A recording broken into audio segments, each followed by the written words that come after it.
Lecture 10 है। कल के लेक्चर में हमने वेन डायग्राम पढ़ा था, आज आगे का टॉपिक हम कंटिन्यू करेंगे। आज का टॉपिक है उसका नाम है हमारे पास ऑपरेशन ऑन सेट्स। ठीक है, सेट्स में कौन कौन से ऑपरेशन लिखते हैं। तो आपने अलजेब्रा के बारे में पढ़ा कि अलजेब्रा में जो नंबर्स होते हैं उसमें हमारे पास प्लस, माइनस, मल्टीप्लाई और डिवाइड, ये चार तरह के ऑपरेशन करते हैं। ठीक है, प्लस, माइनस, मल्टीप्लाई, डिवाइड। जैसे कोई नंबर मैंने ले लिया 5 को अगर मैं 3 से, अगर मैं इनके बीच में 5 और 3 के बीच में ऑपरेशन लगा दूं प्लस, तो इनको सॉल्व करने के बाद भी हमें क्या मिलता है, एक नंबर ही मिलता है। ठीक है, अगर मैं मल्टीप्लाई कर दूं तो 5 3 15, इसको भी सॉल्व करेंगे तो हमें क्या मिलेगा, एक नंबर मिलेगा। ऐसे ही अगर दो सेट के बीच में अगर हम ऑपरेशन लगाते हैं तो वो ऑपरेशन को सॉल्व करने के बाद भी हमें एक नया सेट मिलता है।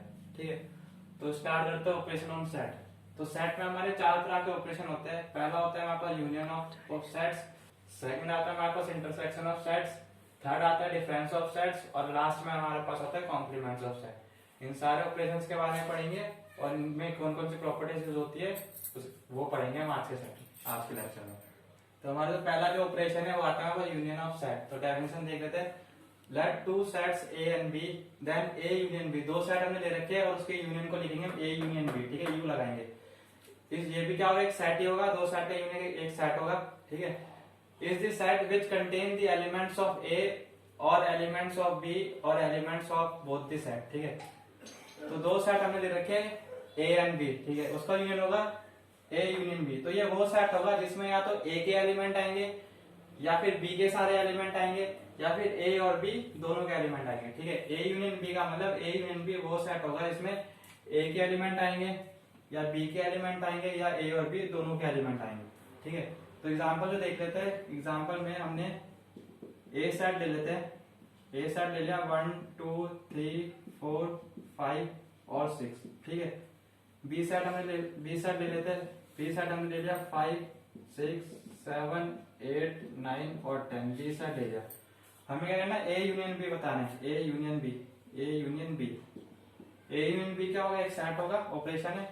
तो ए यूनियन बी का मतलब या तो ए के एलिमेंट या बी के एलिमेंट या फिर दोनों सेट के एलिमेंट। तो 1 आ गया, 2 आ गया, 3 आ गया, 4 आ गया, 5 आ गया, 6 आ गया।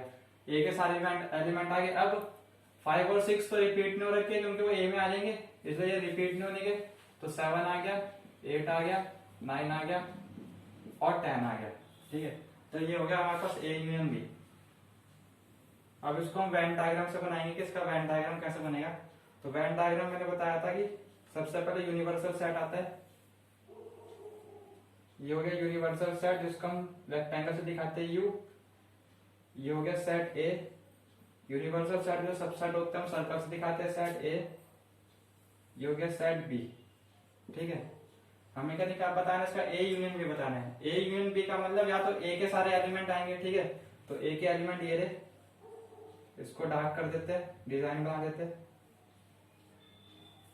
या फिर बी के सारे एलिमेंट आएंगे, बी के एलिमेंट ये रहे,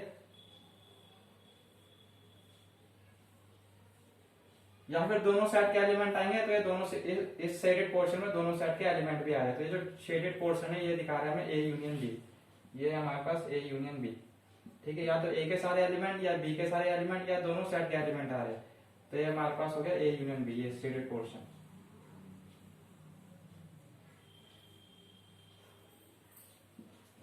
ठीक है, ये होता है A union B. Union of sets के बाद उसकी प्रॉपर्टी देख लेते हैं, उसकी कौन कौन सी प्रॉपर्टी होती है। पहली प्रॉपर्टी होती है कम्यूटेटिव लॉ। कम्यूटेटिव लॉ का मतलब ए का बी के साथ यूनियन करो या बी का ए के साथ यूनियन करो, हमें सेम सेट मिलता है, आंसर सेम आएगा। दूसरा होता है एसोसिएटिव लॉ। एसोसिएटिव लॉ का मतलब बी का यूनियन करो सी के साथ और उस दोनों का यूनियन करो ए के साथ। या फिर हम ए और बी का यूनियन कर दे, उसके बाद जो सेट मिलेगा उसका यूनियन कर दो सी के साथ, तो इससे भी हमारे पास क्या मिलेगा, सेम सेट आएगा। आइडेंटिटी लॉ का मतलब अगर हम किसी सेट का यूनियन एम्प्टी से करेंगे तो हमें सेम सेट मिलेगा। ठीक है, किसी सेट का यूनियन एम्प्टी सेट से करेंगे सेम सेट मिलता है। ठीक है, आइडेंपोटेंट लॉ का मतलब जो सेट हमने ले रखा है उसी का यूनियन उसी सेट से करना है तो हमें सेम सेट मिलता है ए। और लास्ट हमारे पास आता है यूनिवर्सल सेट का यूनियन अगर हम सेट ए से करेंगे तो आंसर जो हमारे पास आएगा वो यूनिवर्सल सेट आएगा। ठीक है, तो अगर मैं ए यूनियन बी को मैथमेटिकली अगर डिफाइन करूं, ए यूनियन बी एक सेट होगा। ठीक है, इसमें मैंने ले लिया एक्स एलिमेंट ले लिया, और एक्स कैसा एलिमेंट होगा मैंने बताया था, या तो ए का एलिमेंट होगा या बी का एलिमेंट होगा। तो इसका मतलब एक्स या तो ए को बिलोंग करेगा और एक्स या तो बिलोंग करेगा बी को। तो इसकी मैथमेटिकल डेफिनेशन होती है ए यूनियन बी की। सेकंड टॉपिक है हमारे पास इंटरसेक्शन ऑफ सेट्स। तो दो सेट हमने ले लिया, दैट ए एंड बी भी two set, then A intersection B, ये इंटरसेक्शन का साइन होता है यू को अगर हम उल्टा कर दे तो A intersection B is the set containing elements of A and elements of B. मतलब ए इंटरसेक्शन बी वो सेट होगा जिसमें ए और ए के एलिमेंट्स आएंगे, यानी कि ए और बी के कॉमन एलिमेंट्स आएंगे, वो क्या कहलाएगा इंटरसेक्शन कहलाएगा दो सेट का। जैसे अगर मैं एग्जांपल ले लूं, ए सेट मैंने ले लिया जिसमें मैंने 1 2 3 और 4 चार एलिमेंट्स ले लिए। बी सेट मैंने ले लिया, बी में आ गए 3 4 5 6, ठीक है, ये बी सेट में ले लिया। मेरे को ए इंटरसेक्शन बी निकालना है, ए इंटरसेक्शन बी। तो इंटरसेक्शन का मतलब ए और बी के में जो कॉमन एलिमेंट्स होंगे वो आएंगे, तो इसमें जो कॉमन एलिमेंट्स होंगे वो हो गए 3 और 4, तो ये हो गया ए इंटरसेक्शन बी, ठीक है। अब अगर इसके वेन डायग्राम बनाया जाए तो यही पहले यूनिवर्सल सेट बनेगा, यू, ये सेट ए हो गया, ये सेट बी हो गया, तो ए और बी का कॉमन पार्ट, ए और बी का कॉमन पार्ट ये हो गया, तो ये जो पार्ट हो गया ये हो गया हमारे पास A intersection B. Properties of intersection of set. First property commutative law, तो ये जैसा हमने यूनियन में पढ़ा था सेम वैसी प्रॉपर्टी आएगी, ए इंटरसेक्शन बी करो या बी इंटरसेक्शन ए करो सेट सेम मिलता है। दूसरा साथ आता है एसोसिएटिव लॉ, ए का बी के साथ इंटरसेक्शन करके जो सेट बनता है उसका सी के साथ हम इंटरसेक्शन करें, या फिर बी और सी का इंटरसेक्शन करके जो सेट बनता है उसका हम ए के साथ इंटरसेक्शन करें, दोनों से हमें सेम सेट मिलेगा। आइडेंटिटी लॉ मतलब ए का इंटरसेक्शन कर रहे हैं हम एम्प्टी से, तो इन दोनों में कोई कॉमन पार्ट नहीं होगा, इसलिए ये जो सेट होगा ये एम्प्टी सेट होगा। आइडेम्पोटेंट लॉ मतलब ए का ए के साथ इंटरसेक्शन करेंगे तो जो कॉमन पार्ट होगा वो भी ए सेट ही आएगा। और लास्ट हमारे पास यूनिवर्सल सेट के साथ अगर हम इंटरसेक्शन करते हैं तो जो कॉमन पार्ट आएगा वो जो गिवन सेट है वही आता है, ठीक है। इसके बाद हम इसका मैथमेटिकल एक्सप्रेशन देख लेते हैं, डेफिनेशन क्या होगी इसकी मैथमेटिकल इंटरसेक्शन की।